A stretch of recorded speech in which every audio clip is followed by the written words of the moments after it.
మరి ఈరోజు కేసీఆర్ గారి నాయకత్వంలో తెలంగాణ గత 10 సంవత్సరాలు ఒక స్వర్ణయుగాన్ని చూసింది.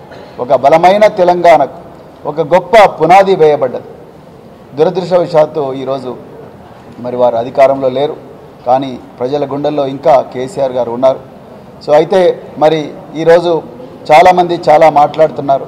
మరి ఈరోజు ఇంతకుముందే మేము అక్కడ కూర్చొని మాట్లాడుతున్నప్పుడు చాలామంది ఇక్కడ నుంచి మరి వెళ్ళిపోతున్నారు, కానీ మీరు మాత్రం ఒక పెద్ద బలగంగా వచ్చారని చెప్పి మరి బీఆర్ఎస్ సీనియర్ నాయకులు నాతో అన్నారు. వారికి హృదయపూర్వక ధన్యవాదాలు.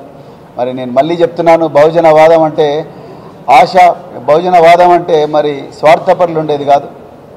బహుజనవాదం అంటే మరి నిస్వార్థపరులు, సేవ కోసం వచ్చేవాళ్ళు, మరి సంపద కోసం వచ్చేవాళ్ళు కాదు బహుజనవాదులు.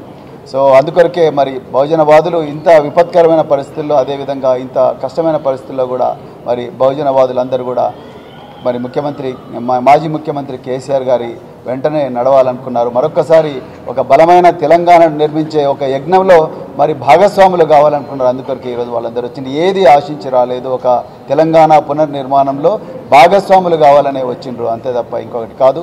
మరి ఇంత చక్కటి అదృష్టం, అవకాశం నాకు ఇచ్చినందుకు భారత రాష్ట్ర సమితి నాయకత్వాన్ని అందరికీ కూడా హృదయపూర్వక ధన్యవాదాలు తెలుపుతూ, నేను మళ్ళొక్కసారి చెప్తున్నా, మరి తెలంగాణ ప్రజలందరికీ, మరి ముఖ్యంగా నాతో ఈ 2.5-3 సంవత్సరాలు నాతో నడిచిన బహుజనులందరికీ కూడా చెప్తున్నా, నా గుండెల్లో బహుజనవాదం ఉన్నది, నా గుండెల్లో మరి మహనీయుల త్యాగాలు ఉన్నాయి, నా గుండెల్లో తెలంగాణ అమరవీరుల త్యాగాల సారాంశం ఉన్నది.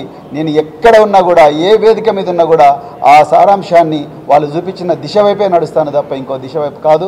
నా లోపల ఎలాంటి స్వార్థం లేదు. దయచేసి నన్ను అర్థం చేసుకోండి, మళ్ళీ చెప్తున్నా, అర్థం చేసుకోండి. మరి ఈరోజు కేసీఆర్ గారు మనకు ఒక వేదిక కల్పించిండ్రు. ఆ వేదిక మీద, వేదిక ఏదైనప్పటికీ కూడా, కానీ నా గుండెలో మాత్రం ఆ త్యాగాల సారాంశం ఉంది. ఆ త్యాగదనులు చూపించిన దిశనే ఉంది తప్ప ఇంకొకటి లేదు. ఆ లక్ష్యం కోసమే పనిచేస్తాం, ఆ దిశలోనే నడుస్తాం. మీరందరూ కూడా దీన్ని గుర్తుపెట్టుకోవాలని చెప్పి కోరుకుంటూ మరొకసారి మీ అందరికీ కూడా హృదయపూర్వక ధన్యవాదాలు.